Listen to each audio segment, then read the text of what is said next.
بسم الله الرحمن الرحيم الحمد لله رب العالمين صلى الله وسلم وبارك على عبده ورسوله الأمين نبينا محمد وعلى آله وصحبه ومن اهتدى بهديه واستنى بسنته إلى يوم الدين أما بعد. Where is the number of this hadith? Number 17. طيب. Do we have to have this background? They're fixing it. Okay. Inshallah, before the end of. Okay. This is in chapter number 8. Allah curses who curses his parents. Abu Tufail, one of the tabi'een, said that Ali ibn Abi Talib, may Allah be pleased with him, was asked, did the Prophet sallallahu'alaihi wasalam grant you something special which he did not grant to anyone else? So Ali said, no, he did not specify us with something other than the general public, except to what I have in my sheath. And this is where you put your sword. So it's like something that you put in. So he took out a piece of paper, and in it was written, may Allah Azza wa Jal curse those who slaughter to other than Allah. May Allah the Almighty curse those who change the landmarks of the land. May Allah curse those who curse their parents, and may Allah curse whoever gives shelter to a muhdith. And we will come to mention this inshallah. First of all, what do we learn from this hadith? We learn that the Rafidah, widely and commonly known as a Shia. Rafidah is the name, the actual Islamic name. Oh, mashallah, there is Rafidah in sound system. Rafidah are the Shia who go to extreme in their claimed love of Ahlul Bayt. And this is a total fabrication and a lie. They do not love Ahlul Bayt. They are a big chunk of hypocrites trying to undermine Islam and the Sunnah of the Prophet ﷺ. Their religion is based on total lies. And we can have a long discussion from their books proving that. But this is not the time. So, why do we say that this hadith exemplifies, illustrates that they are liars? Because they say that Ali, Hassan Hussein, and those descendants of them have knowledge of Islam that no one shares with them. And this is why this hadith is very important to us, because we believe that Ali, may Allah be pleased with him, is seated number 4 in the best of the companions. So Abu Bakr, Umar, Uthman, this is their ranking in Islam. Ali is their 4th, without any doubt. So he was asked, do you have anything specific? Should I pause or do something? Okay. So he was asked, do you have anything specific that calls you to be more distinct than others? He said, nothing. Everything you have, I have, except this that I have registered in my paper.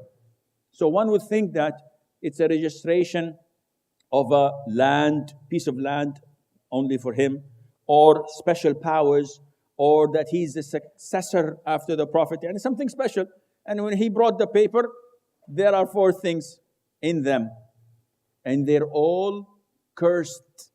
So they are about sins. Now, what's the ruling on cursing?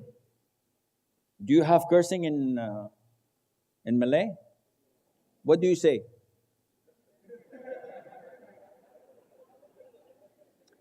Okay, let me rephrase. In Arabic, the translation curse is not accurate, because curse can be mentioning insults and things from the belt below. In English, curse. So when you say something that is vulgar, something that is disrespectful, mentioning your father, your mother, insulting them, this is called what? Curse. In Arabic, this is not what is intended. The Arabic word is la'an. And al-la'nah. Yal'an. All of these are derived from the same. So what does it mean? The chapter we're dealing with is Allah curses, meaning Allah in Arabic, the definition of la'n.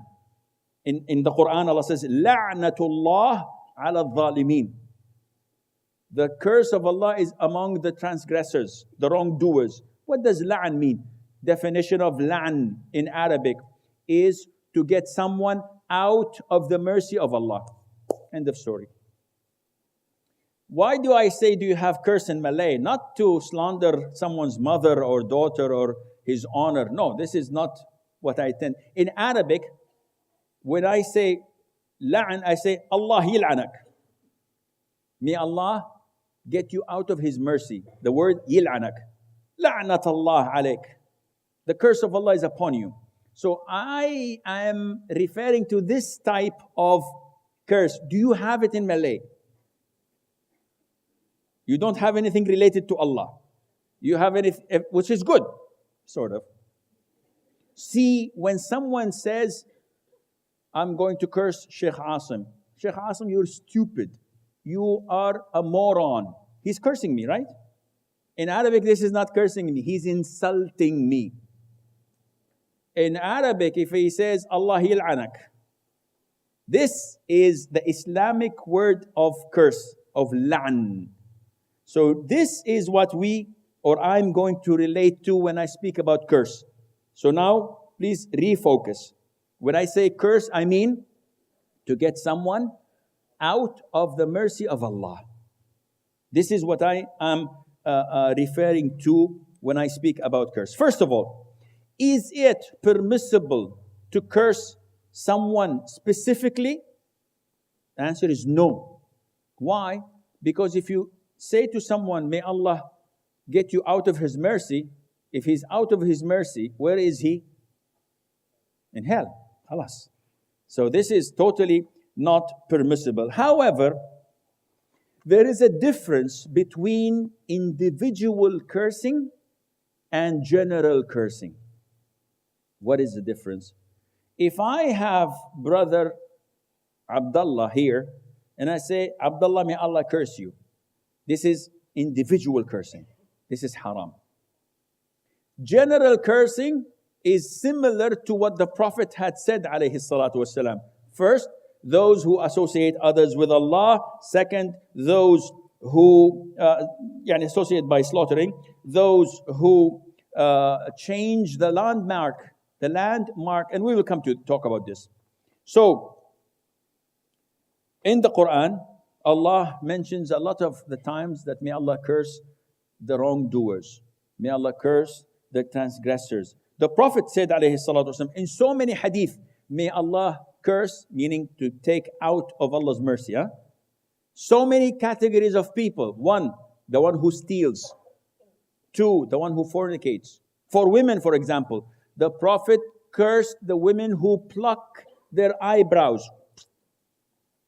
A lot of the women do this, don't they? In Saudi Arabia, I don't know, I'm not talking about Malay, I'm talking about Saudi Arabia. They have it like crazy. They go and pluck their hair, their eyebrows. Either plucking or cutting with the scissors or shaving and then drawing again. Seriously, this is crazy. Women just want to be beautiful. Is it wrong? No. But do it in the halal way. So, Allah cursed, the Prophet cursed those who do this. The Prophet also cursed those who connect their hair with extensions. In Malay, they don't have any problem with that because their hair is, mashallah, naturally good. In Arabia, we have like hair like this, afros, and it's very, very strange. So they have to, put chemicals on it, soften it, then put extensions and make it big. And all of this is haram. They're cursed. So now in Arabia, if I see a woman coming with plucked eyebrows, I said, may Allah curse you. Is this permissible? Some say yes, some say no. It's an issue of dispute. Everything you people ask about, say, it's an issue of dispute. Is this halal or haram? Issue of dispute. So those who say it is halal to curse this woman who has eyebrows plucked, raise your hands. 1, 2, 3, 4. Oh, now they're increasing, mashallah. 5, 6, 7. Okay, maybe 5%. Those who say it's haram, raise your hands. MashaAllah, then again 15%. 80% undecided. Or asleep, or hungry. And there is a fourth possibility. They own beauty parlors. That's why they don't want to. See, again, we come back to the beginning. Individually, you are not allowed to curse. La'an, you're not allowed to. Generally speaking, yes. So this woman who plucks or extends her hair with extensions, there are many possibilities that she can be exempted from such a curse. No, ignorance, being forced, being this, being that. At the end of the day, it's not for you and me. The curse is in Allah's hand. So don't hold yourself a judge. This portion will go to hell, this portion will go to heaven. Good for you. No, this is not for you and me. Always be on top. Once you become judgmental and, Sheikh, you will go to hell, inshallah. Then you are in hell. Seriously, those who condemn people to being in hell, they will be in hell. So this is not permissible. Likewise, see, judging people is very easy. There are so many people who, and we hear this in the media,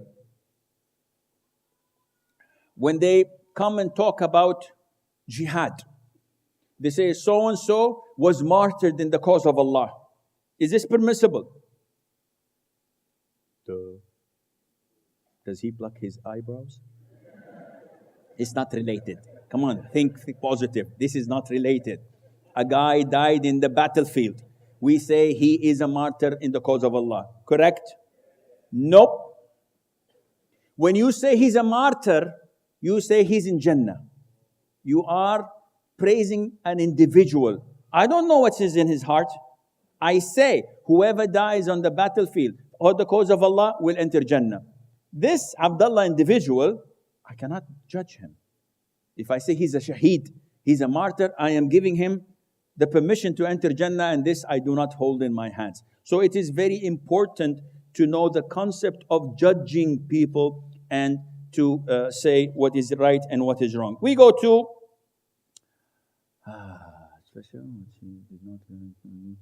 then he brought people. Okay, Allah curses whoever sacrifices an animal to other than Allah. Why? Shirk. It's very easy. Any form of worship you devote to other than Allah is considered shirk. Any questions? So if I pray to, I have a sister, Ya Allah, I hope she sees this. I hope. Is this live or? It will, okay. She had sent me literally in the past month more than 100 emails. Every email she says, Sheikh, is it dutiful to my husband that I am worshipping him? She's obsessed by obeying her husband is shirk. And I keep saying, no. Okay, if you're dutiful to your parents, are you worshipping them? She keeps on rotating and coming back to the same. There are Muslims who are obsessed. When I say obsessed, I mean they're sick. Wallahi, I feel sorry. I have so many questions on OCD, obsessive compulsive disorder. People doubting their wudu.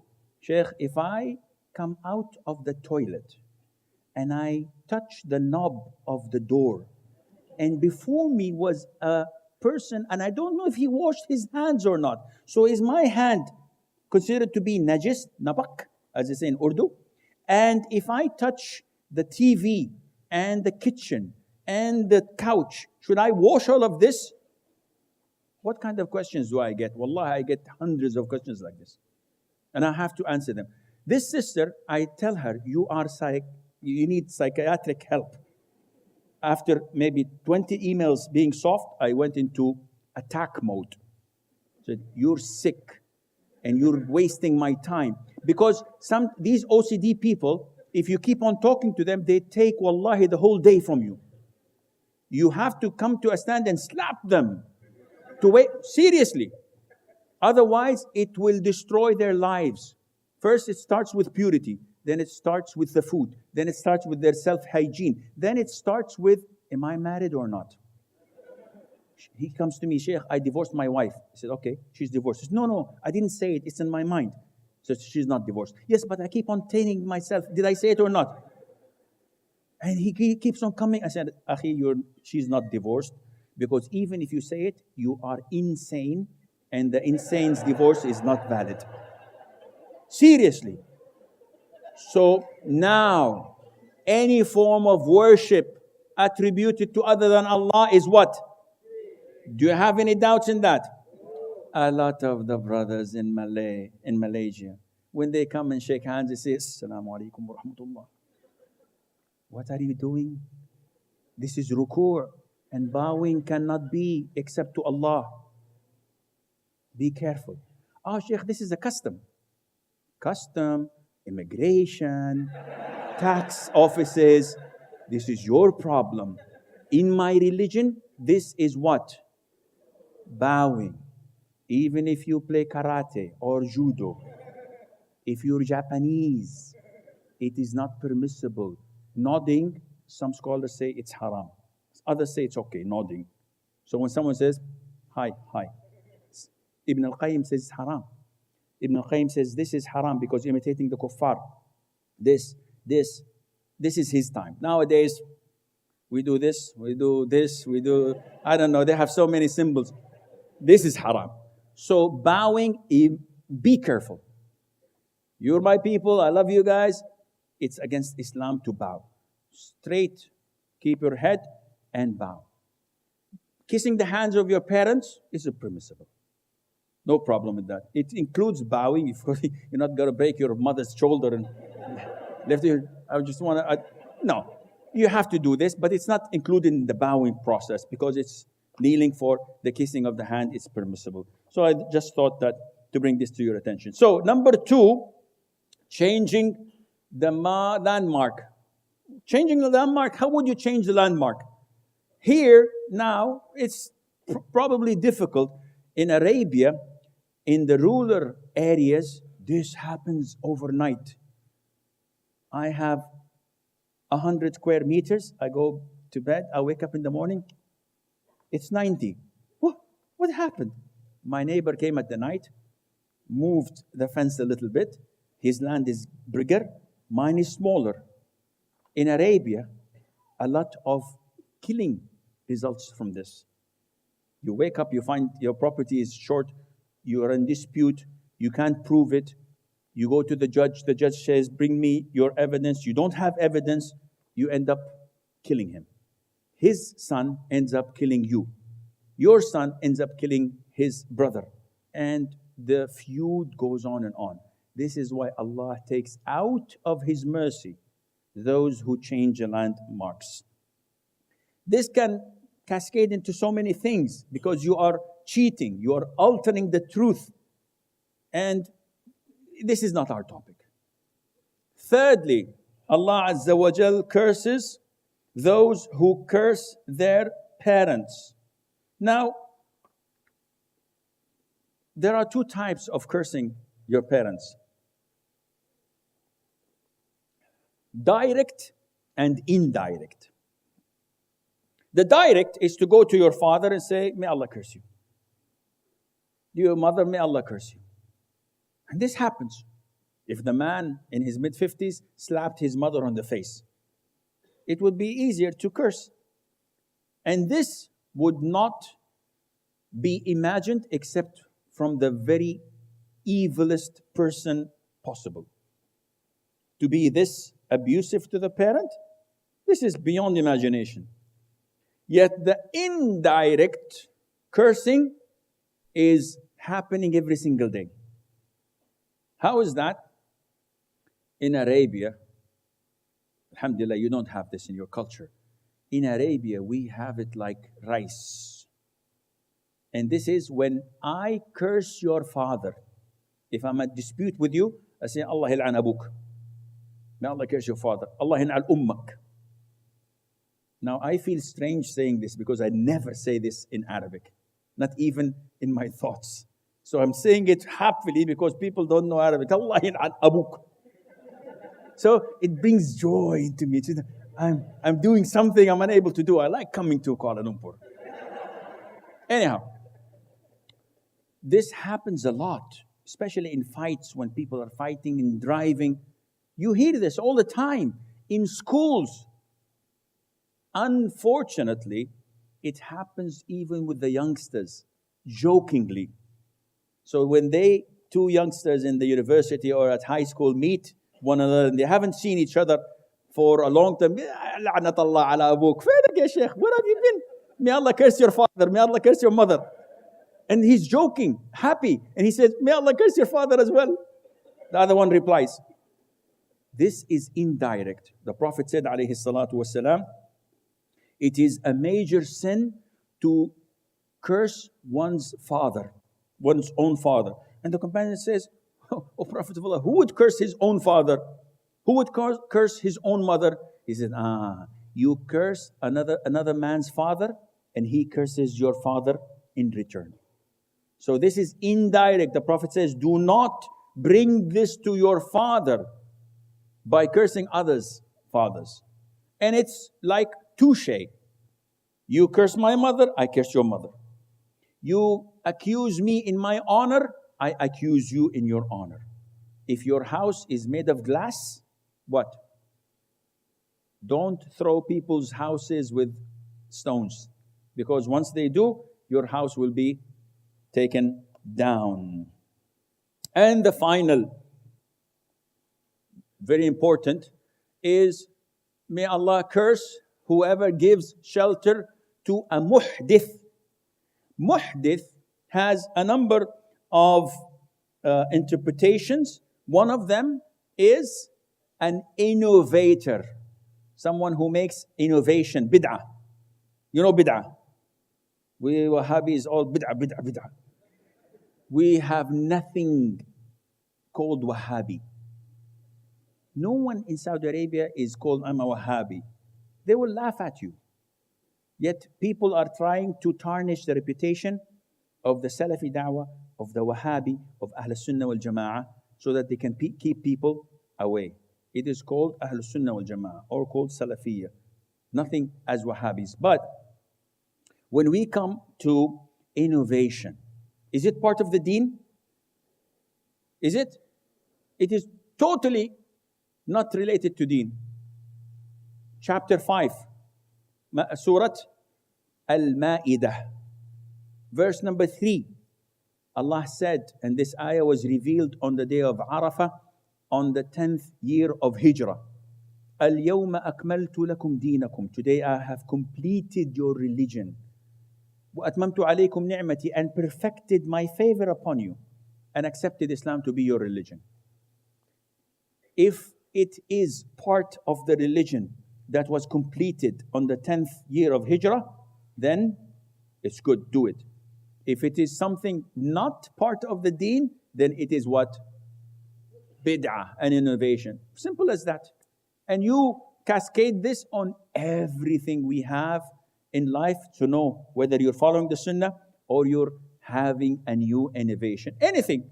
So this watch, it's Tag Ur. Is it an innovation or not? Was it at the time of the Prophet ﷺ? So, It's not an innovation? It is. Those who say it is not, raise your hands. Okay. It is not an innovation. Okay, alhamdulillah. Those who say it is an innovation, raise your hands. MashaAllah, none of them has a watch shop. Akhi, an innovation is related to religion. If this was an innovation, how come a Salafi Sheikh is wearing it? What are you talking about? This is 11,000 ringgits. It's a gift, by the way, it's not mine. Someone gave it to me. I never buy such stuff. So, an innovation is related to religion. Your car is not an innovation because it's not related to religion. But if someone comes to me every Friday and sends me a WhatsApp, Jum'ah Mubarakah. Jum'ah related to Friday, and it's a greeting. Let's go back to year 10 Hijrah, at the time of the Prophet ﷺ and the companions. Was it ever reported that they used to congratulate each other on Jum'ah? No.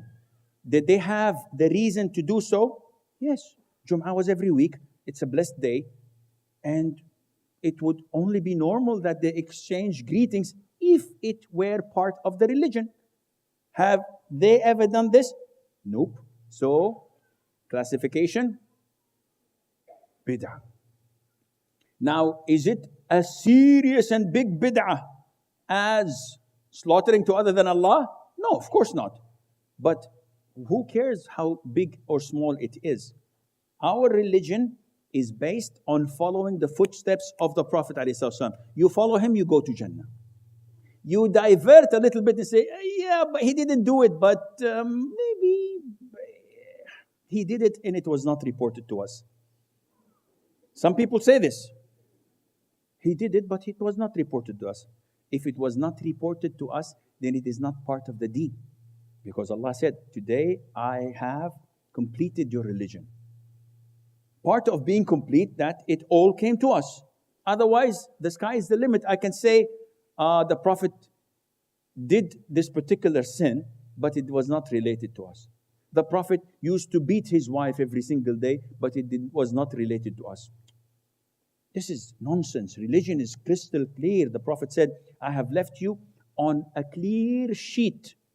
The day and the night is separated. It's so clear that no one can have any ambiguity in it. This is the beauty of our religion. You don't need a cleric, a sheikh, a priest to explain religion to you. It's in black and white, Quran and Sunnah. Where I'm getting this information from? From my pocket? I'm making it up? It's all referenced. But you need to do some research. And if you do some research, then there's no need for me to lecture you. This is a big problem for me. So this is why you stay ignorant and I will teach you. No problem in that. Seriously, Islam is a beautiful religion. You don't need clerics, interpreters to interpret to you. It's in black and white. 95% of it, any layman can understand. 5%, you need fine-tuning from people who are more knowledgeable in you, more knowledgeable than you, to explain and to bring the rationale behind it. So, when we come to innovation, it's a serious thing. Whenever you innovate in Islam, you are actually devastating and destroying a sunnah. Each innovation destroys a particular sunnah. The more the innovations, the less the sunnah is, and it's a different religion altogether. So, we move on. The following hadith, hadith number 18, I think. Okay. It's, mashallah, a long hadith. I don't know if I can manage this, but I will try. Abu Darda, one of the companions of the Prophet ﷺ from Al-Ansar, from Medina. He said that the Prophet ﷺ advised me with 9 things. Now, it's in bullet points, so I hope I managed to read it, because translating it would be a little bit difficult. 1, do not associate anything with Allah, even if you are cut to pieces or burnt. 2, Do not abandon an obligatory prayer deliberately. Anyone who deliberately abandons it will lose Allah's protection.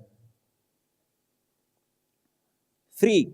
Do not drink wine or intoxicants in general, for it is the key to every evil. 4. Obey your parents. If they command you to abandon your worldly possessions, then leave it for their sake. This is what we are interested in from all the 9. Do not contend with those in power, even if you think you are more capable. Do not run away from the army when it advances, even if you are killed and your companions run away. Spend on your family out of your means. Do not raise a stick against your family. Command your family to fear Allah, the Mighty and Exalted. And it ends by saying sound. Now, this is the only hadith in the course that I beg to differ. To me, the hadith is not authentic. Now, how can we relate to the authenticity of a hadith? The science of hadith is a very high-level science. It's not for Tom, Dick, and Harry to comment on. When there is a hadith, only a scholar of hadith can comment on it. So, Sheikh Asim, are you a scholar of hadith? Answer is no. I wouldn't be with you here if I was a scholar of hadith. I would be in my ivory tower, doing my research and giving fatwas.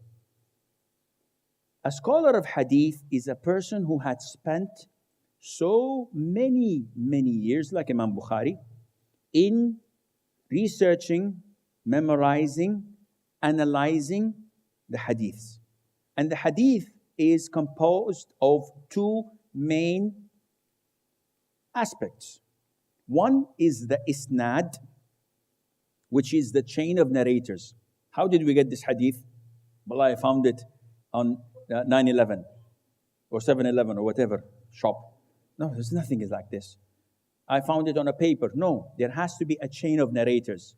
So Imam Ahmad ibn Hanbal, the great Imam of the Ahlul Sunnah wal Jama'ah, or Imam Malik ibn Anas, the compiler of Al-Muwatta, or Baqi ibn Makhlad, so old scholars come and say, this man whom I met told me that this man, that Abu Hurairah heard the Prophet say, alayhi wasalam. So this is known as what? Sanad. Sanad. This is the chain of narrators. It's a science to study each individual. So man number 1, what is his biography? The scholars who were contemporary tell us that he used to sell cloth. He was married to 3 women. One of them killed him. He was this and that. He was a truthful person. So everything I know about his credibility. What the scholars said about him, they say he was A+. Okay, second man. Yes, one of his teachers was so-and-so. One of his students was so-and-so. And we go through this. Now, it's a long process. It has so many books, volumes, science behind it. The second aspect of the hadith is al-matin. Al-matin is the actual words of the Prophet ﷺ. So, al-matin is إِنَّمَا الْأَعْمَالُ بِالنِّيَّاتِ. Deeds are considered by their intention. This is al-matin. It has to fall in line with the other hadith of the Prophet ﷺ. Of course, before that, with the Quran. So if it goes against the Quran or the Sunnah, it is not accepted. But who has the ability to reject it? Only the scholars of hadith who know the totality of the hadith. Not for you sitting there on your couch saying, I don't like this hadith. Why don't you like this hadith? It doesn't sound good. No. So, okay, Sheikh Asim, coming back to the question. Who are you to judge this hadith not to be authentic? It's not me. There are a list of scholars who considered it to be not authentic. And I will come to explain some of the aspects that where you can see that this is not authentic for. First of all, point number one, do not associate anything with Allah even if you are cut to pieces or burnt. Does this go in line with the general concept of Islam? Yes. Do I hear no? All yes? Raise your hands if yes. Yeah, these people are negative. Where do you get them from? Get someone active, being hyper. Yes, goes in line with the concepts of Islam. Yes. Okay, no. Okay, no are very shy, but there are many. And actually it is no. This does not go in line with the concept, general concept of Islam. You remember the hadith of Ammar ibn Yasir. He came to the Prophet ﷺ weeping in Mecca time. And the Prophet said, what's wrong? He said, oh Prophet Allah, the idol worshippers took me and beat the hell out of me, tortured me, did awful things to me, until I agreed to say bad things about you. And when I said bad things about you, they stopped. So he is remorseful, he is sad. So the Prophet said, how do you find your heart when you said bad things about me? How was your heart? Oh Prophet of Allah, it was in the highest state of Iman. But I couldn't, I was punished like crazy. I did kufr. Slandering the Prophet is what? It's kufr. So the Prophet said, alayhi salatu wasalam, if they go back to torturing you, go back into insulting me. And Allah revealed the ayah, whoever disbelieves in Allah after his belief, except for the one who is forced to renounce his religion while his heart in his chest, while his heart is chest to disbelief, upon them is the wrath from Allah. So Allah says that those who disbelieve willingly, upon them is the wrath of Allah, except those who are forced to renounce it, but their heart is filled with tranquility and with belief. So does this go against this one? It does. So if someone is under gunpoint and they tell you either you prostrate to Buddha or to this cow or to idols, or we will kill you. And you said, no, I would rather die. And they kill you. This is not what Islam tells you. Islam tells you, preserve your life, live another 20 years of productivity, do good things for Islam, and prostrate, because your heart is filled with Iman. So this is point number. Do you understand me? Okay, alhamdulillah. Ya Rabbi lak alhamd. People are awake still. Okay, abandoning obligatory prayer, we know that this is the major sin. And the most authentic, it's an issue of dispute. The most authentic opinion is whoever does not pray at all, not a single prayer in the whole year, is a kafir. If you're married to one, leave them, because he's not a Muslim, or she is not a Muslim. If he prays on and off, prays 2 times a day, 1 time a day, then he's a Muslim, but he is very sinful. Try to advise him, keep on trying your level best to call him back to Islam. And there is on YouTube a beautiful, because I did it, a beautiful debate between Abu Amina, Bilal Phillips, and myself.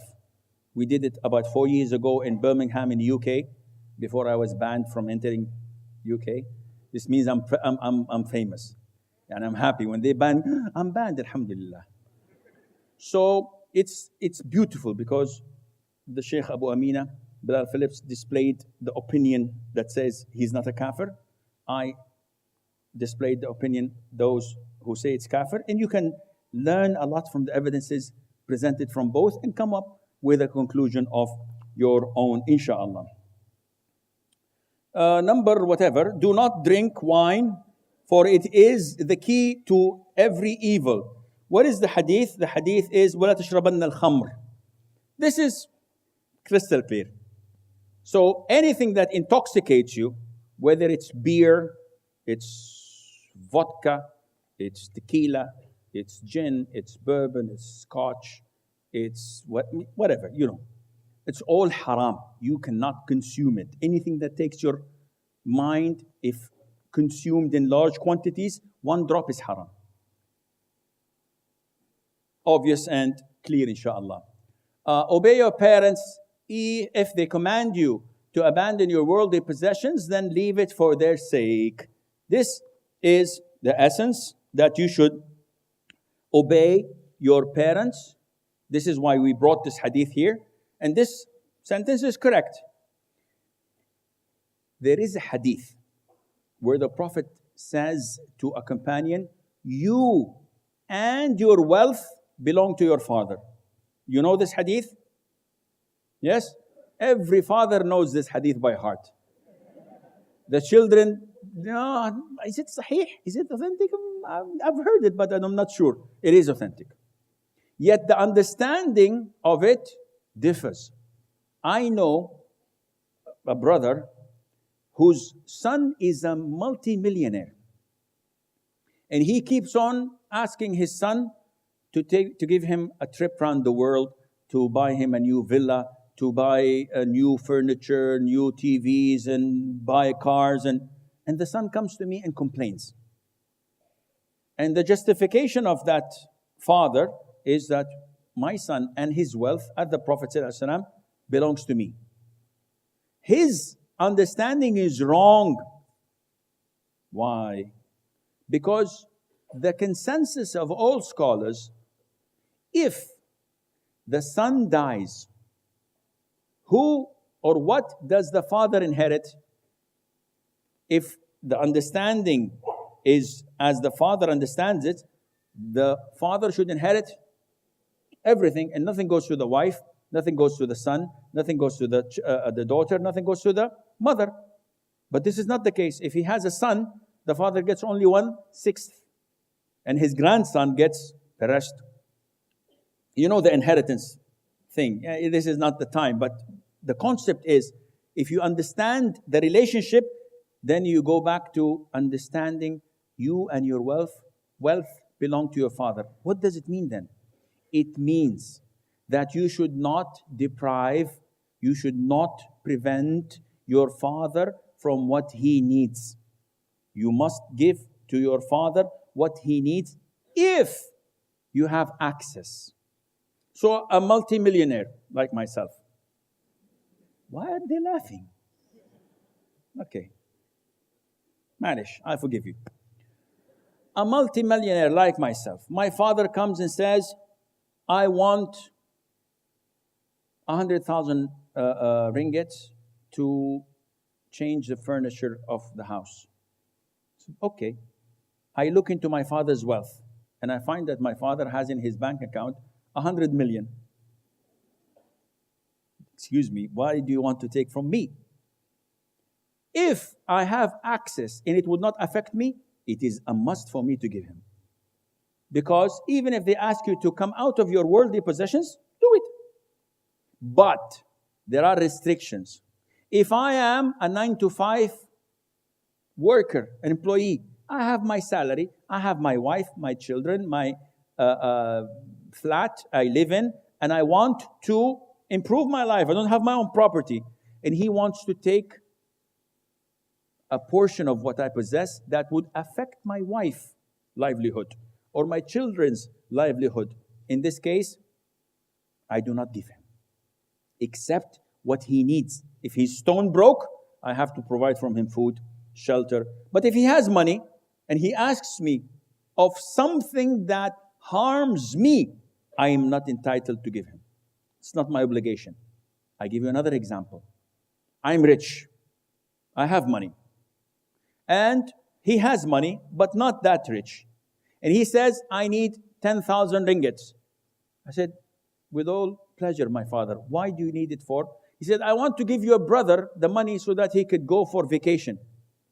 No, now you're not being fair to me. You want to use my money for my sibling? No. For you, I give you whatever you wish for your livelihood. But when you come and cross the line to take my money for my siblings, Islam tells you you're not your obligation. Of course, if you have a lot of money like me, it's okay. It's best to give it to him, and Allah would quadruple it for you up to 700 times. Allah will return it to you. You did not work hard for the money, did you? Allah gave it to you. There are so many people who work 10 times more than you and cannot get 1/10 of what you have. So the provider is Allah Azza wa Jal. So don't hold back. Whenever Allah tells you give, you give, and then Allah would substitute you for that. And then, do not contend with those in power. Who are those in power? Hello? Who are those in power? The government, the ruler. They are in power. Do not contend with them. Do not object. Do not oppose. Do not riot. Do not go on protest. Are you crazy? Don't you see what happened in Yemen? Don't you see what happened in Syria, in Libya, in Egypt, in Iraq? Would you like your country to be like this? Don't you appreciate the blessing of Allah that you have? All the food, all the shelter, all the infrastructure, all the peace that you enjoy? Are you crazy? Yeah, they did this, they did that. And mashallah, when you were in power, what did you do? I don't talk in politics because I'm Saudi. So let's not go into these issues. But think, when you have a life going for you, maintain Allah's blessing and favor. Don't change it. Because Allah will not change it until you change it yourself. Then things will go out of hand. Enjoy the education of your children, the upbringing, the peacefulness that we are in, that we are able to conduct this. Learn the Sunnah of the Prophet ﷺ. Other countries, they can't. Recently, up till recently, in Tunisia, 6 years ago, if they found you praying in the same masjid 5 times, they will take you for questioning. They register those who pray in masjid. I have students of knowledge. They swear to me that whenever 4 of us want to come and read a book of Bukhari, we take a trip from one city to the other so that we can do this in the car. If they catch us in one of the people's houses, they abduct us and take us to prison. Ya akhi, you are in great favor of Allah Azza wa Jal. Do not contend with those in power, even if you think you are more capable. Because once you assume the throne, you'll be more evil. You'll be more corrupt. And you will hire only those who are related to you. Your friends, your relatives, your loved ones, and all the businesses will pour into your own pocket. And you will come on TV saying that integrity, honesty is the most important thing.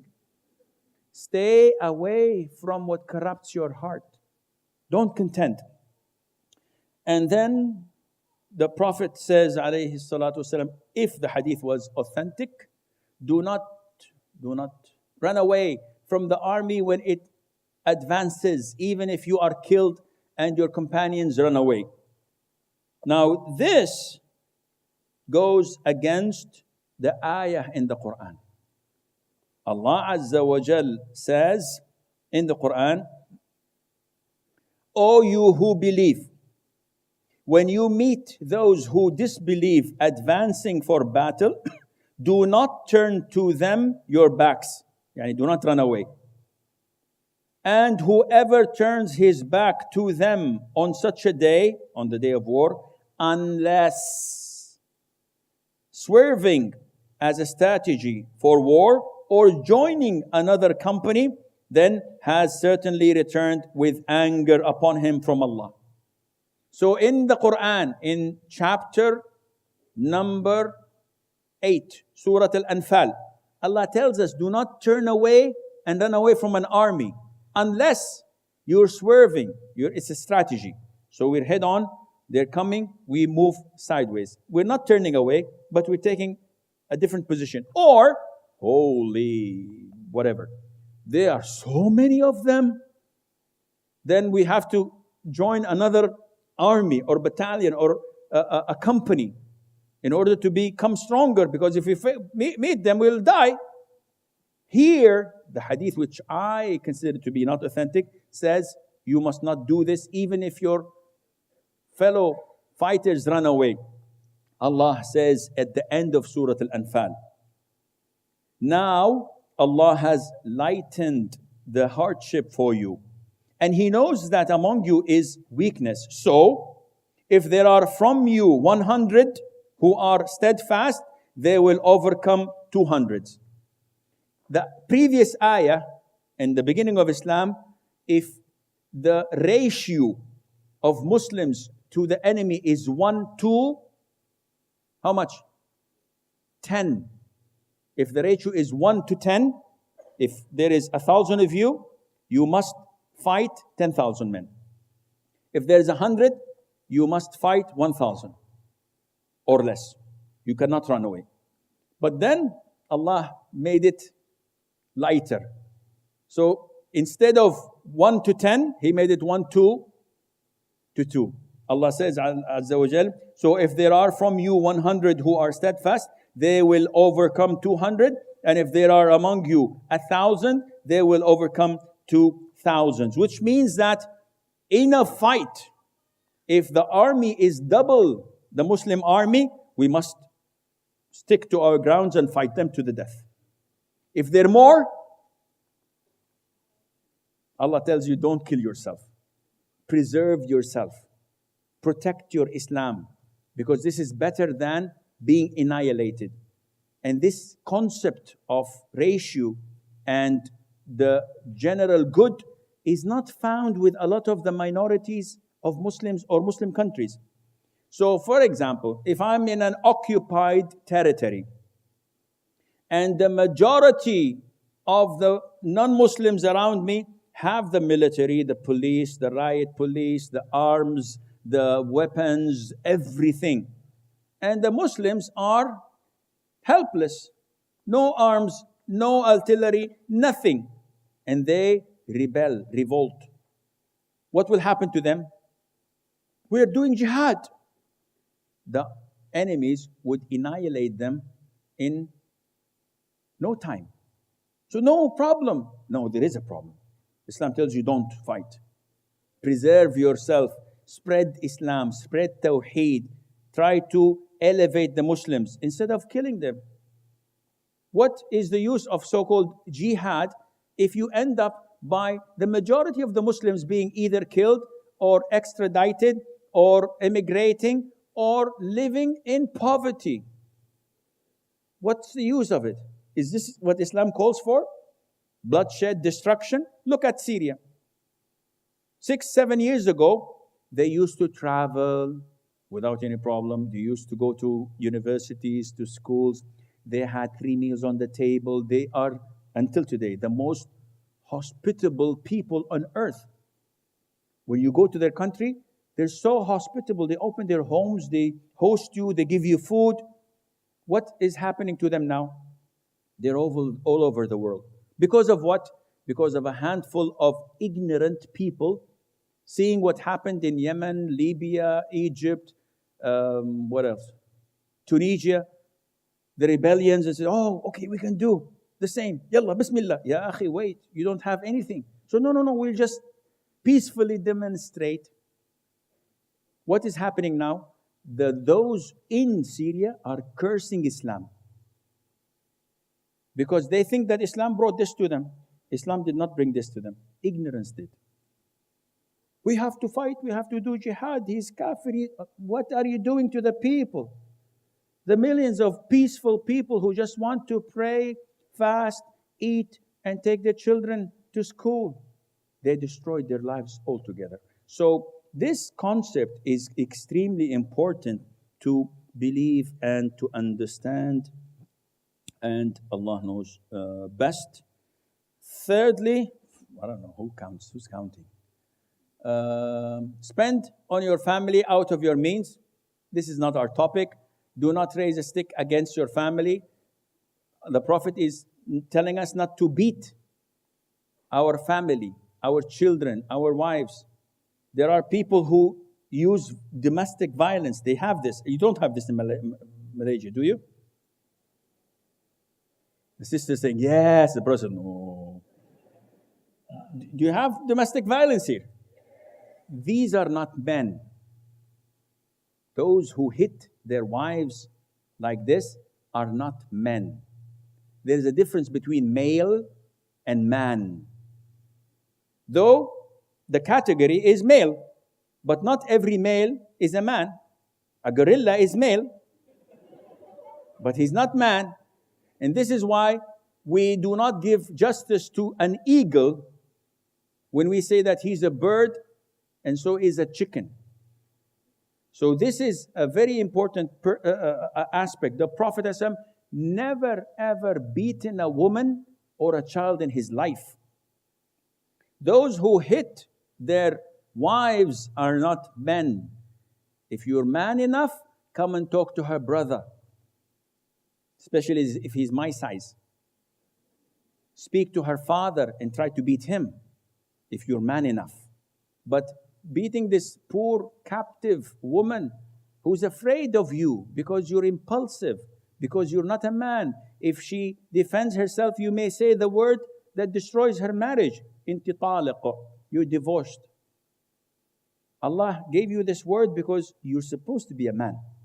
If you abuse it and not use it properly, then unfortunately you have a big problem. So do not beat them with a stick.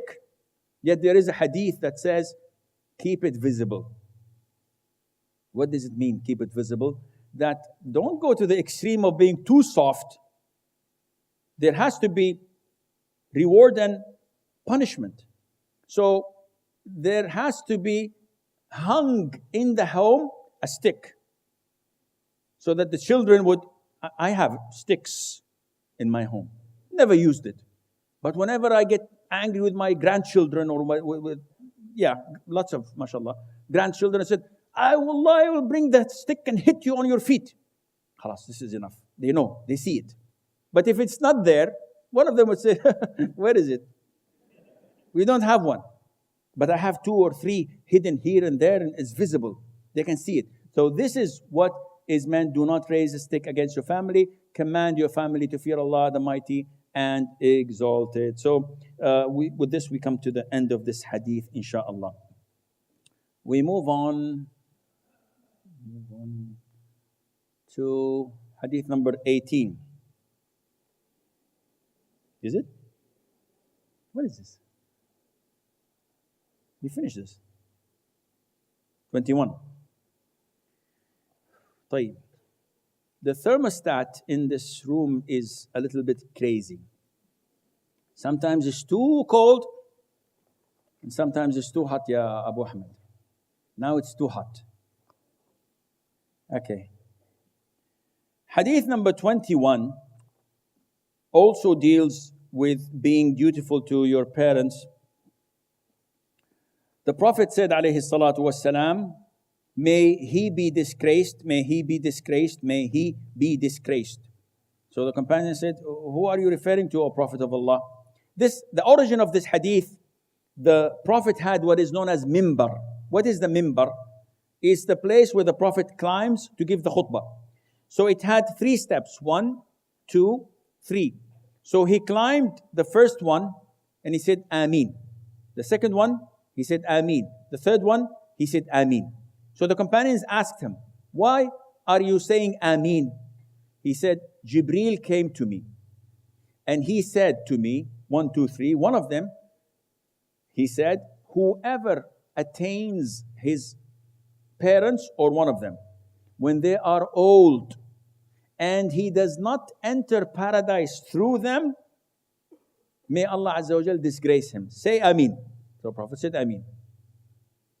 So if Jibreel makes a supplication to Allah, and the Prophet says Ameen, is there a chance that Allah will not respond to it? It's impossible. So whoever has his parents or one of them alive when they're old and is not admitted to Jannah, he is definitely disgraced. So you have to recalculate your calculations.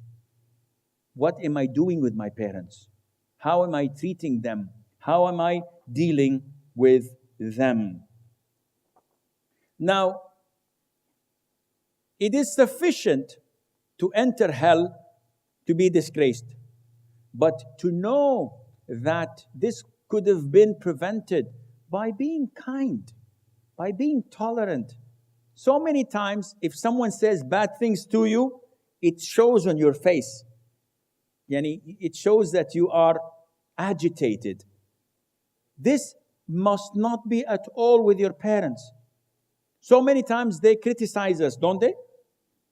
They criticize the way we look. They criticize the way we eat. They criticize our decisions in life.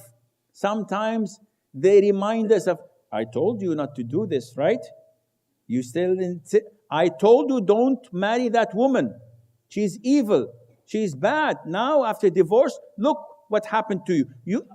Subhanallah, this angers you. Does it show on your face? If it does, then you will be disgraced.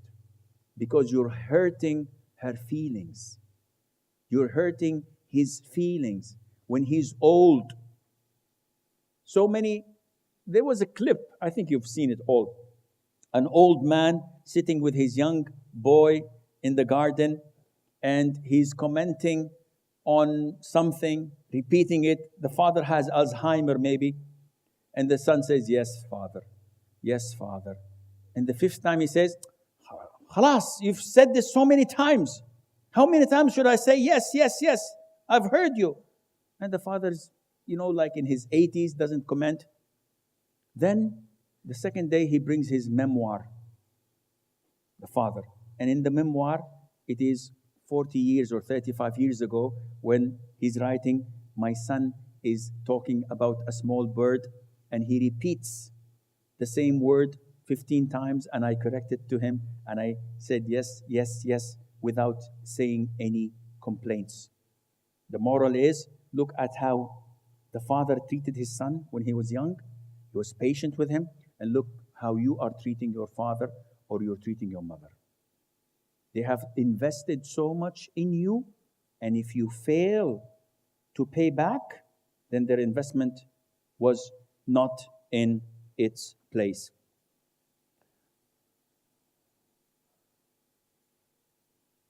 I hate this.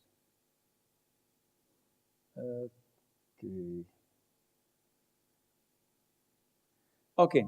Hadith number 32.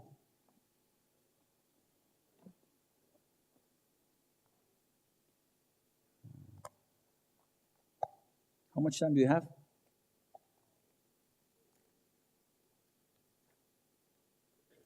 3 minutes? 30 minutes? MashaAllah, tabarakallah. I hope lunch is good. Okay, 32. Now, one of the things that should act as an incentive to you when you are being dutiful and respectful to your parents is that if you don't, you are in great danger. Not only because hell is awaiting you, but also because their dua. And the chapter number 17, the supplication of parents. Abu Hurairah, may Allah be pleased with him, said that the Prophet ﷺ said, 3 supplications are answered without a doubt. 1, the supplication of someone who is oppressed. Then the supplication of a traveler. Thirdly, the supplication of parents against their children. Now, this is serious stuff.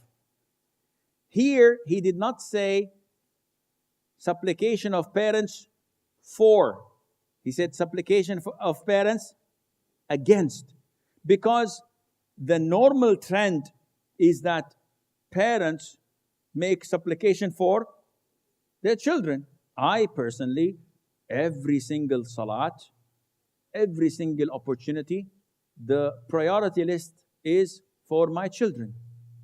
That Allah guides them, that Allah returns them back to the proper Islam and to be committed to it, and to give them good health and good spouses. That's it. So it's a priority. But when a father or a mother goes to the extreme of supplicating against, then definitely this has reached a rock bottom. There can't be anything underneath. No parent in his regular mind would supplicate. Now the Prophet is telling us that this supplication is what? Is definitely to be answered. We have ample evidences from the Sunnah and from daily lives. From the Sunnah, the story of Jurayj. You know Jurayj? Those who know him, raise your hands. MashaAllah. Jurayj was a man who was worshipping Allah in his ministry. He was a monk, so he had a special place uphill. No one can reach. It's a room, and he worships Allah there 24/7. Nothing, no movies, no music, no partying, nothing. Every day his mother comes, and from below she chit-chats with him for half an hour, and she leaves. She loves her son. One day, and the hadith is in Sahih Muslim, one day she went there and said, Jurayj, and he was praying. So he was confused. Should I continue my prayer or interrupt it and answer my mom? It was voluntary prayer, it's not fard. So he thought, I will continue. The second day, same thing happened. The third day, the same thing happened, and his mother got upset and said, may Allah not take your soul until you look into the faces of prostitutes. Youngsters are saying, wow, it's good. Now we have fun. No, it's not. This is for someone who fears Allah, it's a serious thing. The Prophet tells us, alayhi salam, see, this is something that came out unintentional, maybe, but it came out. The result was, the people in the community was discussing how righteous and pious Jurayj is, and they were envious. How is he righteous and we are sinful? They wanted to destroy his reputation.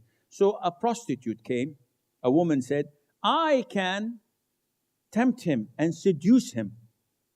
So they started putting bets. No, you cannot. This guy is too righteous. He will not look into you. She says, no, I can. So she went and called him and tried to soften her voice. Jurayj. And the guy said, what the hell? He continued praying. She softened her voice, wore her high heel and click, clack, click, nothing. Put her perfume, Gucci or whatever, Yanarichi, nothing worked. So there was money in stake. There's betting. So she went and saw a shepherd, a man. So she said hi, and the guy, whoa. The guy was crazy, and they fornicated, and she became pregnant. And whenever someone asked her, who's the child for, when she gave birth, she said, Jurayj is the father, so that she can make some money. The people, when they heard this, got outraged. So they came to his chamber and started breaking it. And he looked, what are you guys doing? He said, come down. So he came down and they put him in chains. And they took him to the ruler, dragging him. He doesn't know what's happening. And I don't know what is causing all of this. On their way, they passed by a whorehouse, a brothel. And, they were displaying their merchandise outside. So he looked at the prostitutes. I'm not going to do this. He looked at the prostitutes. Somebody might be offended. He looked at the prostitutes and he smiled. And the people dragging, this evil person, he's smiling at the faces of the prostitutes. It's even worse. So they took him to the ruler, and the ruler asked him, why did you do this? He said, did what? He said, why did you have this son out of wedlock? He said, he is not my son. But let me pray 2 rak'ahs, please. So they allow him to pray 2 rak'ahs. He went to the infant who is only hours old, and he poked him in his chest. And he said, who's your father? And Allah, as a miracle, made the infant speak, my father is the shepherd. Everybody said, Allahu Akbar. He didn't say this, but this is theatrical point of view. I'm adding this up. They will not clap, of course. And so they said, Allahu Akbar. And they realized his innocence. They asked him, when we were passing by the brothel, why did you smile? He said, I remembered my mother's supplication. May Allah not take your soul until you look at the faces of prostitutes as a punishment. And it was fulfilled. A story from contemporary times. This happened to one of the Saudi da'is. This name is Muhammad bin Ni'mah. He has a very strange story. And he always tells it, so this is not backbiting. When he was in high school, he used to smoke. And his father would sense the smell of smoke. And he said, do not smoke. If you smoke, I will be angry with you. I am not happy with you. I will not be pleased with you. One day, he said, my father came out and he saw me with a cigarette in my hand. My father, out of frustration, said, may Allah break your neck. He said, the following day, I went to school, and in the middle of the school day, we ran from the wall with few friends and went to a guest house, which had a swimming pool. So we skipped the school day. And we went swimming with the boys. He said, when I wanted to come and swim, I jumped into the pool. Not measuring the level of the water, I hit my head in the ground and broke my spine. And now the gentleman is paralyzed, neck downwards. He goes to masjid, from masjid to masjid, from country to country, giving da'wah on a stretcher. He cannot even move his neck. He's just like this. You can see him on YouTube. Some of you might have seen him in Arabic only. His name is bin Ni'mah, Muhammad bin Ni'mah, or Abdullah, I'm not sure. So the man is saying that, look what this statement of my father was made a reality in less than 24 hours. Allah broke my neck. Therefore, if you have children, beware of supplicating anything bad, because Allah will respond. You never know when the heavens gates are open and Allah Azza wa Jal answers your dua. Always be positive. Why? When you make dua, you say, may Allah break your leg. May Allah do this for you. For your children, why not say, may Allah guide you? Even in frustration, this doesn't fulfill your soul. But it's good, it's positive. May Allah Azza wa Jal guide you. May Allah make you an imam. May Allah correct you. May Allah fix you. May Allah put you in paradise. It's not like may Allah break your leg. Doesn't fulfill your soul, but it is better, because if Allah were to accept the dua, then it would be in the positive, insha'Allah Azza wa Jal. Hadith number 44.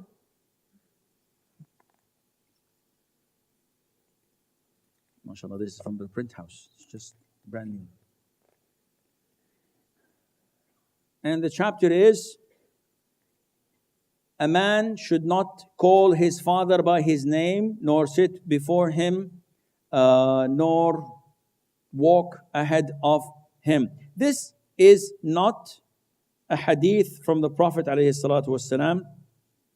This is a hadith from the from the Sahabi. A point of information.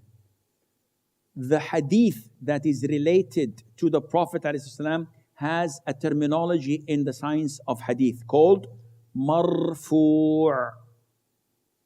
So any hadith, you read this word marfu' or rafa'ahu, uplifted it, or rising high, this means that it is related to the Prophet ﷺ, that the Prophet is the one who said it.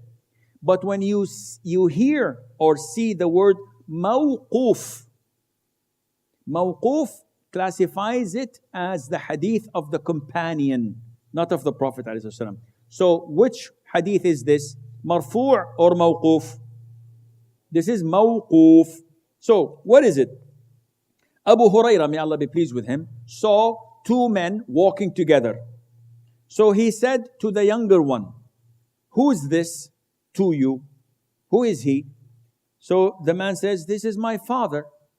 So Abu Hurairah gave him 3 etiquettes that must be followed with the father. 1, he said, do not call him by his name. 2, do not walk in front of him. 3, do not sit ahead of him or before he does. Now, again, this is the Arab's culture. Sometimes, my father's name is Luqman. So sometimes, if I were to, my father died 40 years ago. So I vividly remember him. I was like maybe minus 20 years of age. So, I don't know. So if in Arabia, sometimes a son may joke and feel close to his father to the extent that he calls him by name. "Hey, Luqman, where you want to have dinner tonight?" So and the father might be good with it. The father might enjoy it. This is disrespectful. It is always respectful to show your father the respect needed, especially in front of people. This is realized when you call him in front of others, "Oh, dear father." This is how the companions used to call their parents. Secondly, do not walk in front of him. Out of humility, you always walk behind your father. He leads the way. If you need to open the door for him, open it and he goes in. But you do not walk in front of him and he follows you like he's your servant. It's the other way around. So a proper child does not walk next to his father, always behind him, 1 or 2 steps, just in case he wants to say something, you can. Don't walk like a mile away. No, close to him but behind him. And the third etiquette is that when we visit someone, it's not the first person to hit the couches. The sons usually, when they're young, the first thing they do, they sit. And their father may not find a seat and say, "You don't have a seat." No, this is not the appropriate way. The appropriate way is for you to be respectful. Wait until he sits. Then you go and attend him. "Would you like something to drink? Should I bring you something?" This is the way that a real Muslim is to his father and to his mother. Like a servant. Whatever I can do to serve you, to be close to you.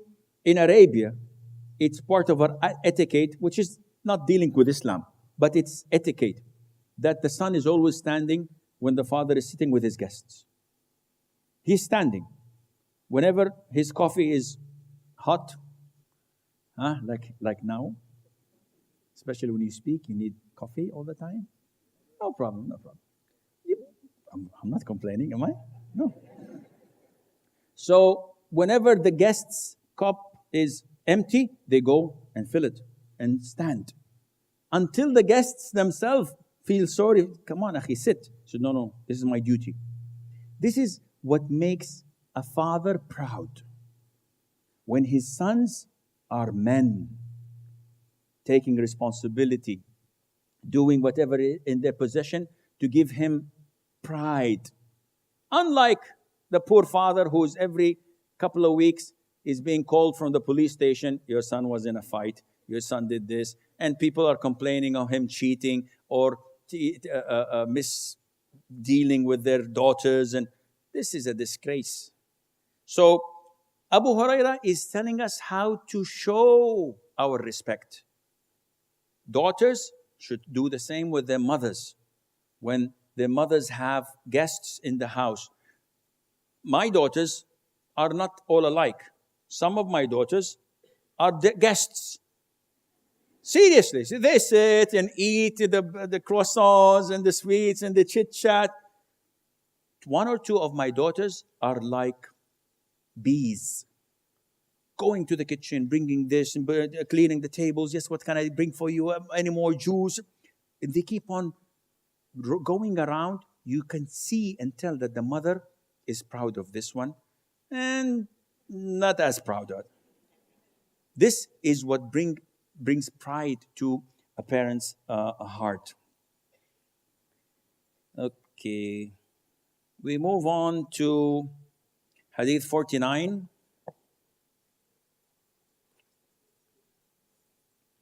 And how much time I have?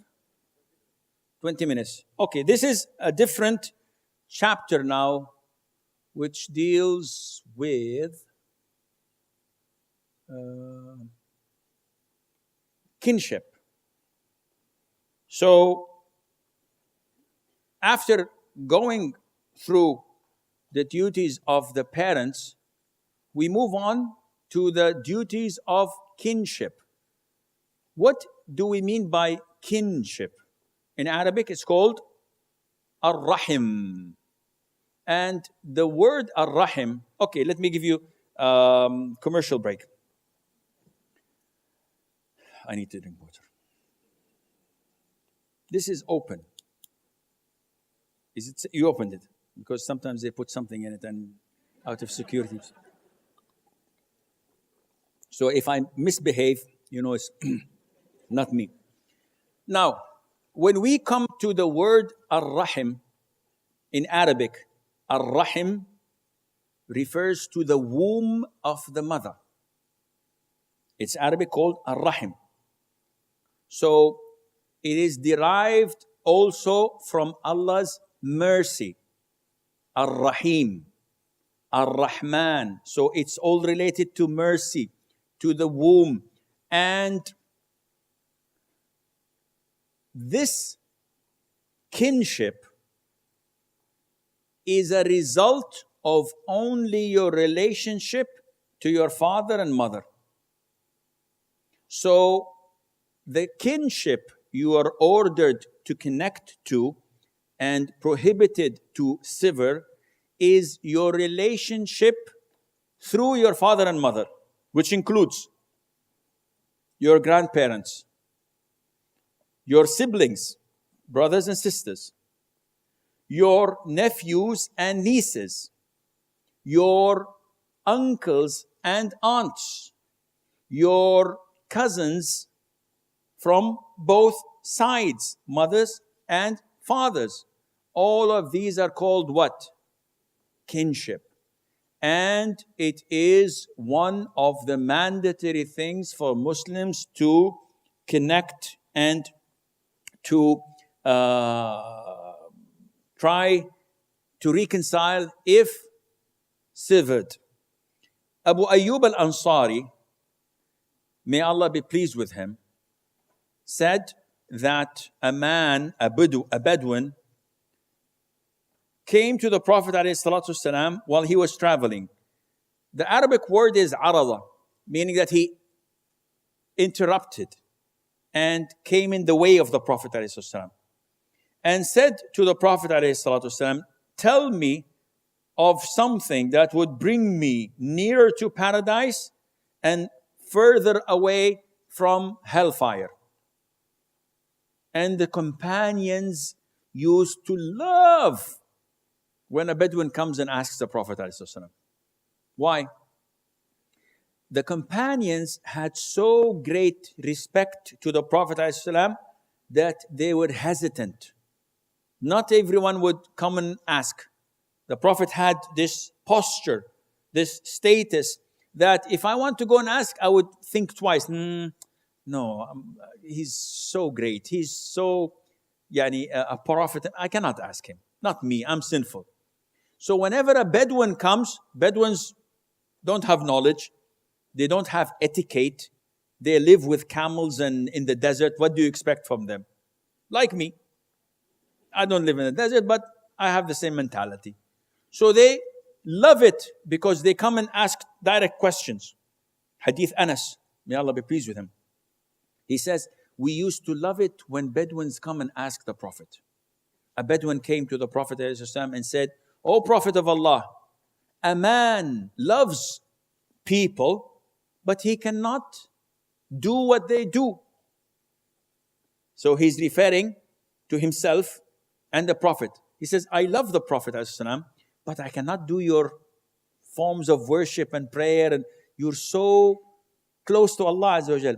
So the Prophet said, ﷺ, an individual, a man, a person is with whom he loves on the Day of Judgment. Anas says, we, the companions, were never happier than after hearing this hadith. Because we're all not as great as the Prophet ﷺ, but knowing that because of our love to him, that we will be with him, this is the greatest hadith on earth. Anas says, and by Allah, I love the Prophet ﷺ, and I love Abu Bakr, and I love Umar, and I pray to Allah Azza wa Jalla that I will be with them on the Day of Judgment. So they loved it when a Bedouin came and asked a question. So the Bedouin, straightforward. No spices and sugar and salt and pepper. Straightforward. I want something to get me closer to Jannah, further away from hell. Don't give me a lecture. Just give me few points. So the Prophet ﷺ told them it's very easy. What is this? Okay, sorry.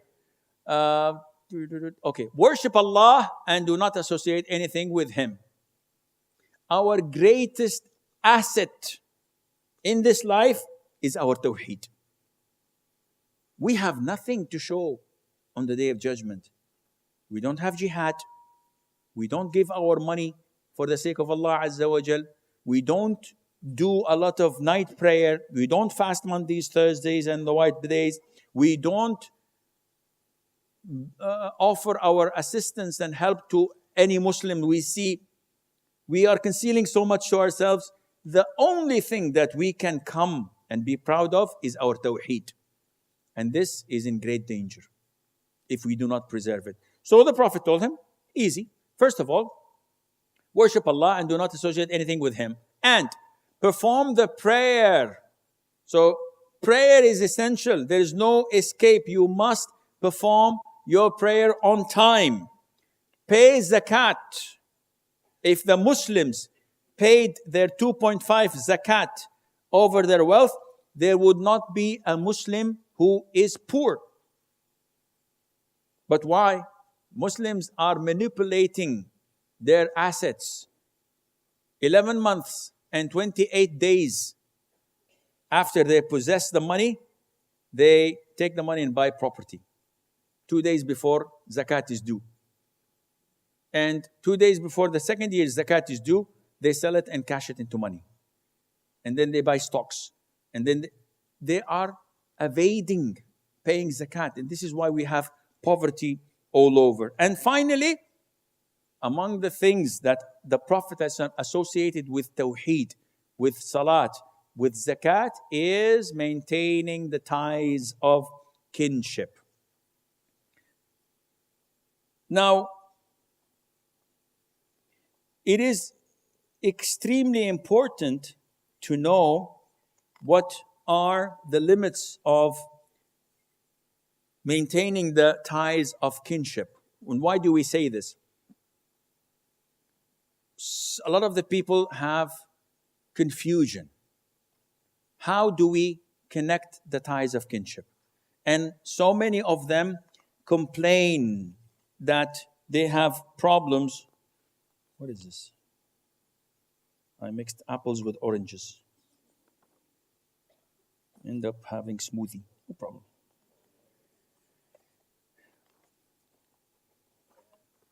connecting to your kinship is mentioned in the Quran, and severing your kinship is associated with corruption in the land.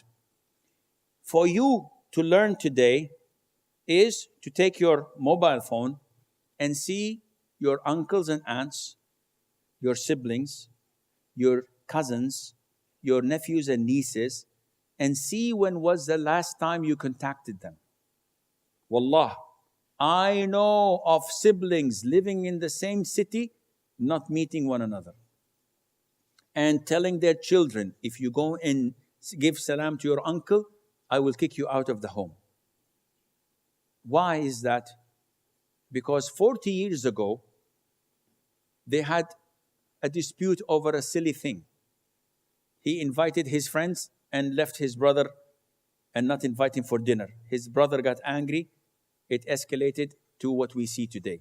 This is an extremely important issue that we should not take lightly, because the Prophet ﷺ associated it with the most highest three good deeds, which is Tawheed, Salat, and Zakat.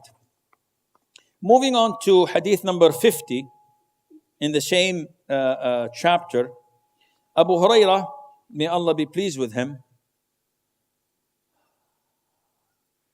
said, the Messenger of Allah sallallahu alaihi wasallam said that Allah Azza wa Jal, when He created the creation, kinship stood up. So Allah Azza wa Jal said to it, what is it? The Arabic word is mah. Mah, what's this? I think in the book it says, stop. Mah is a question mark. What is this? So the Prophet is telling us about something that took place before we were created, in the unseen. When Allah created the creation, the kinship stood. One would say, is kinship a human being? Is it a creature of Allah?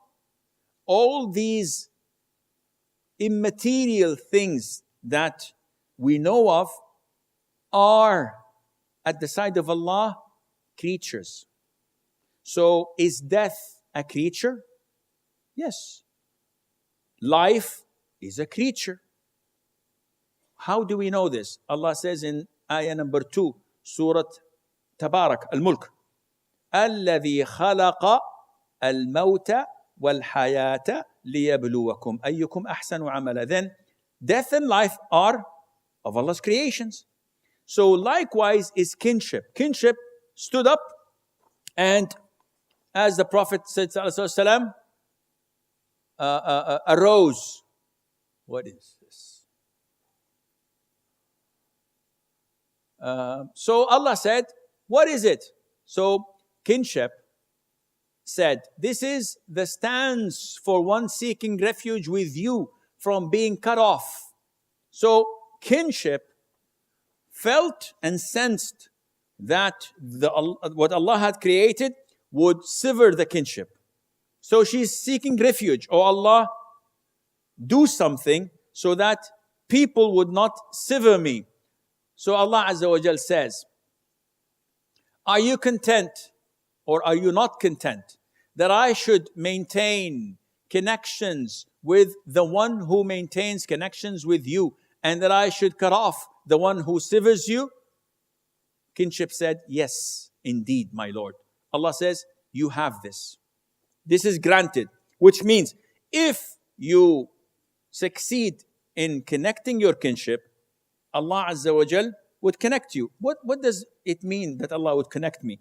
That Allah would have mercy on you, that Allah would provide for you, that Allah would take care of you, that Allah would give you protection. All what you need from Allah Azza wa Jal by connecting to you, if as a result you connect the kinship. Abu Hurairah explains, may Allah be pleased with him, he said, if you wish, you can recite, why is the cursor following me? Is this cursor related to this? I think someone's playing with me now. طيب, MashaAllah. That's nice.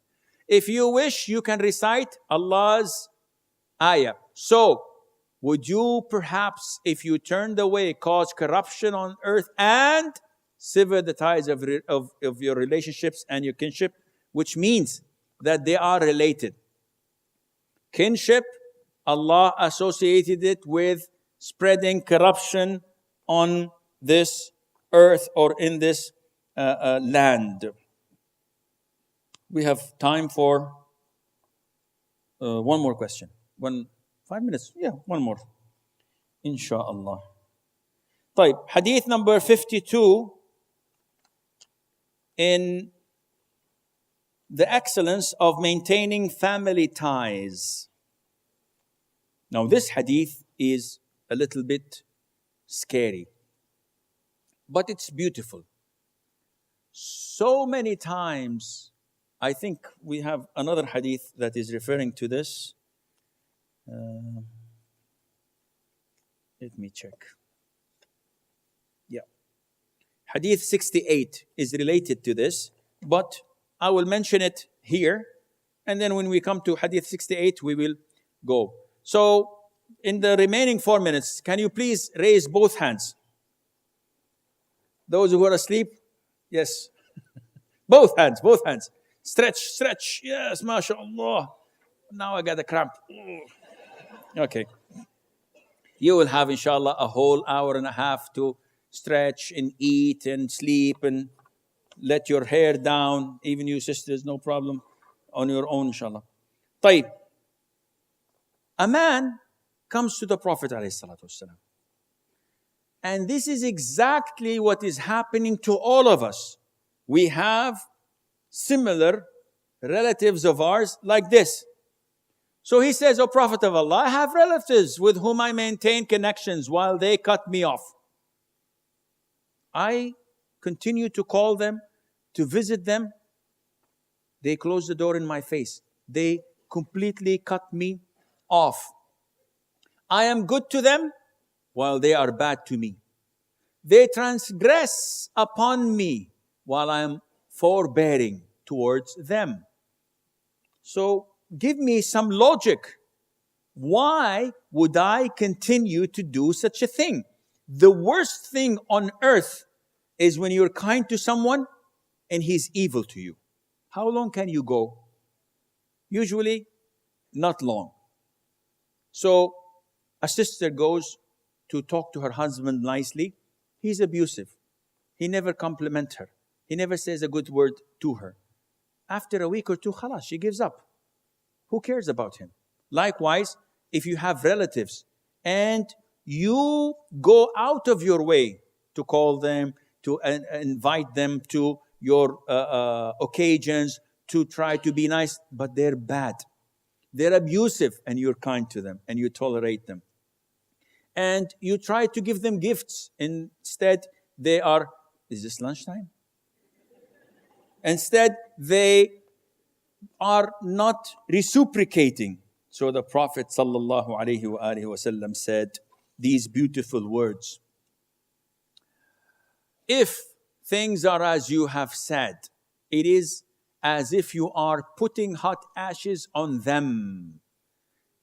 The more you do this, the more you are scoring a point. And as if you are putting hot ashes, not actually burning them, but it's hot and it's ash. And you are sort of insulting them, or as they say, killing them softly. I don't know why they're laughing. Okay. And you will always have a supporter against them from Allah. A supporter? Who would that be? An angel. Allah appoints an angel next to you. Whenever you do this, you don't see the angel. But this supporter, Allah would have him against them from Allah as long as you continue to do that. What does this supporter do?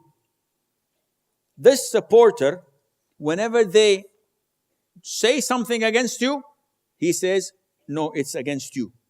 If they curse you, he curses them back. He protects you. As long as you maintain your relationship, the angel, the supporter keeps on, oh Allah, forgive him. Oh Allah, grant him wealth. Oh Allah, make him successful. Oh Allah, protect him. Do you see him? Do you see the supporter? But you believe, because our Prophet told us that this is happening. So whenever you're hesitant, don't care about what shaitan says, because this supporter is with you. I have a number of relatives that I try my level best to call every other week. Those who I can visit, I visit. Mainly, I just take the mobile phone. Sallallahu'alaihi, cuz, how are you? What you doing? And he says, oh, you always call me. I never call you. And they're apologetic, and it feels good. Why does it feel good? Because I'm worshiping Allah Azza wa Jal, and I'm doing it for the sake of Allah and for something else. I will tell you after why. That's how I became multimillionaire. So I do this. One of my relatives, a cousin, I keep on calling him every other week or sometimes every week. After a while, he said, Asim, don't call me after today. I said, why? He said, if you call me, and this is literally what he said, and he said it in English. He's Saudi, but he said it in English. We have a problem of trying to be someone who we are not. The Muslims think by knowing English that they are better people. They're sophisticated. I speak English, no? I can speak it in different accents also. So he said, Asim, if you call me to score a point with your God, don't call me. Wallahi al-Azim. This is exact words. He's a Muslim. He's a Saudi. What is this? By Saudi, not meaning nationality. All Saudis are Muslim by default. We don't have Saudis who are Christians. So when I say he's a Saudi, meaning that he's born Muslim. Don't get me wrong, it's not something racist. So he's Muslim. He says, if you want to score a point with your God, don't call me. If you want to call me because I'm your cousin, go ahead. Of course, I could not tolerate myself. I cursed him a little bit. Not in the Islamic way, in your way. I said, I so many beeps and bloopers. And so I said, whatever, who you think you are to prevent Allah's rewards coming to me? If Allah did not order me to call you, I would not even care about you. So the hell with you and what you think. And this is mine. And since then, he's straightened out. My relationship to my cousins, to my uncles, to my siblings, is governed by Islam. If Islam did not tell me to connect with them, I would not even look at them. Seriously. So Islam is what drives me to be kind to them, to tolerate their ignorance, to invite them and to answer their invitations. Otherwise, I'm a person that is unsocial. I don't like to go to gatherings. I would not, wallah, even look at them. But I have to, because Allah tells me to do. Now, the extra bonus is this angel who comes and defends you, who makes dua. The relationship between us and angels began before the creation of Adam. When Allah told them, I'm going to leave a successor on earth, they said, would you leave in it someone who would shed blood and do this corruption and so on? Allah said, I know you do not know. Even before you were born, when an embryo is 4 months old, the fetus, angel come and says, oh Allah, what's his name? How old he will live? How long he will live? What is his provisions? Is he in Jannah or in hell? And he writes all of this down. When you're born, he's there to protect you. One on your right, writing the good deeds. One on your left, writing the bad deeds. They protect you when you go to pray. They protect you when you are in your home. They pray to you. They ask Allah Azza wa Jal to make you among the people of Jannah. When you pray at night, The Prophet said, alayhi salatu wasalam, when you want to pray at night, use the miswak. Why? The Prophet said, use it because when you start to pray night prayer an hour or two before Fajr, nobody's around you. You don't call people, hi, selfie, I'm praying. No, you're doing it for the sake of Allah. Nobody knows. Sometimes not even your wife. You start to pray and you recite Quran. The Prophet tells us the angel comes and puts his mouth in over your mouth. So whatever Quran comes from your mouth enters to him. An angel does this. Do you see the angel? No. Do you feel the presence of the angel? If you believe in the hadith, yes, I do. How will your prayer be? 5 seconds? 0 to 100? It would be with concentration, contemplation. Alhamdulillahi Rabbil Alameen. It comes from the heart. Because you know, this supporter is with you. He's a different one. But the angel is there. So whatever comes from your mouth goes into his. This relationship brings us to the actual reality of being bashful, of being shy, because they're all around us. Even if we are in our rooms locking the door, they are around us. So let's work hard on getting the support of this angel. May Allah Azza wa Jal make life easy for all of us and make us among those who connect to the next of kin. I think we have a long break. Wallahu a'lam wa sallallahu wa barak ala nabiyyina Muhammad.